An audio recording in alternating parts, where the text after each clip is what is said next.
Hello everyone. तो आज का हमारा केस लो है वॉले वर्सेस विप। तो आइए जानते हैं हम कि इस केस में क्या हुआ था। सबसे पहले ये कॉन्ट्रैक्ट फॉर सेल था। कॉन्ट्रैक्ट फॉर सेल है मतलब अग्रीमेंट टू सेल नहीं है। अग्रीमेंट टू सेल नहीं है तो इसमें क्या है, गुड्स क्या है, हमारे पास प्रेजेंट में गुड्स हैं। ठीक है, उसकी जो कंसिडरेशन है वो अभी पे करी जा सकती है, वो फ्यूचर का प्रॉमिस हो सकता है या फिर वो इंस्टॉलेशन में पे करी जा सकती है, और डिलीवरी अभी भी हो सकती है और फ्यूचर में भी हो सकती है। ठीक है, अब ये क्या है, ये सेल का कॉन्ट्रैक्ट किसके लिए है? For a second hand reaping machinery. Machinery है एग्रीकल्चरल पर्पसेस के लिए, पर वो सेकंड हैंड है मतलब कि पुरानी है, पहले किसी ने खरीदी थी अब वो बेच रहा है। ठीक है, अब वाले जो है हमारा बायर है, उसने मशीनरी खुद नहीं देखी है, पर उसने क्या करा, उसने भरोसा किया है किस पर? On the description. जो भी सेलर ने उसे उस मशीन के बारे में बताया, उसने उस डिस्क्रिप्शन पर भरोसा करके उस मशीनरी को खरीद लिया है। ठीक है, अब सेलर ने क्या डिस्क्रिप्शन दी हम ये देखते हैं। तो seller defined it as second hand. Second hand है, it has cut 58 to 60 hectares, इतना इसने कट किया, और मतलब बहुत कम कट किया है, बहुत कम यूज हुई है और अच्छी कंडीशन में है, मतलब कि एफिशिएंटली और इफेक्टिवली ये जो है अपना काम कर रही है। ठीक है, अब बायर ने रिसीव कर ली। अब होता क्या है, वो काम ही नहीं करती। ठीक है, उसने तो कहा था गुड कंडीशन में, पर ये तो काम ही नहीं कर रही, तो मतलब कि जो डिस्क्रिप्शन है उससे क्या कर रही है, ये मिसमैच कर रही है।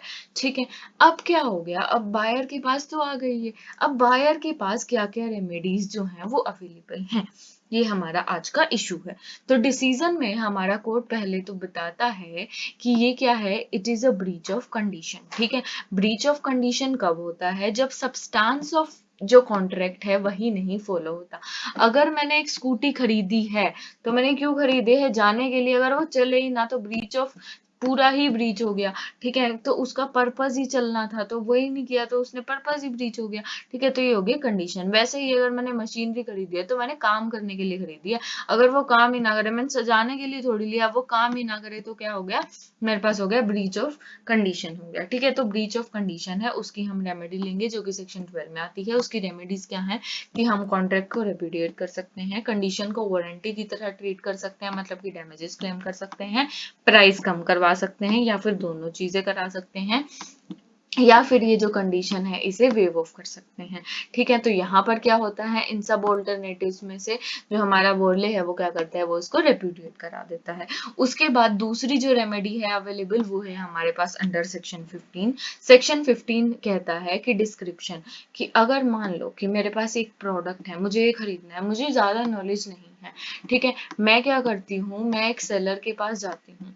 ठीक है, अब मैं सेलर के पास जाकर इसे कहती हूँ कि मुझे ऐसा ऐसा ऐसा गुड चाहिए, मैं डिस्क्रिप्शन दे देती हूँ। अब सेलर उस डिस्क्रिप्शन के बेसिस पे मुझे ये दे देता है। अब मुझे तो चाहिए था, पर ये जो है वो मेरी डिस्क्रिप्शन से बहुत अलग है, तो मैं तो ये मानूंगी, मुझे नॉलेज नहीं है, मैं तो ये मानूंगी कि ये जो सेलर है, ये जो आदमी है, इसे मुझे सही चीज दी होगी। पर अगर ये मुझे गलत चीज देता है तो ये क्या हो गया, ये हो गया इम्प्लाइड ब्रीच ऑफ कंडीशन। और क्योंकि ये इम्प्लाइड ब्रीच ऑफ कंडीशन है, तो मेरे पास वही कंडीशन वाली सारी रेमेडीज अवेलेबल है।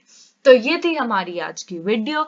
ऐसी ही और वीडियोस के लिए बने रहिए, चैनल को लाइक कीजिए, सब्सक्राइब कीजिए। Thank you.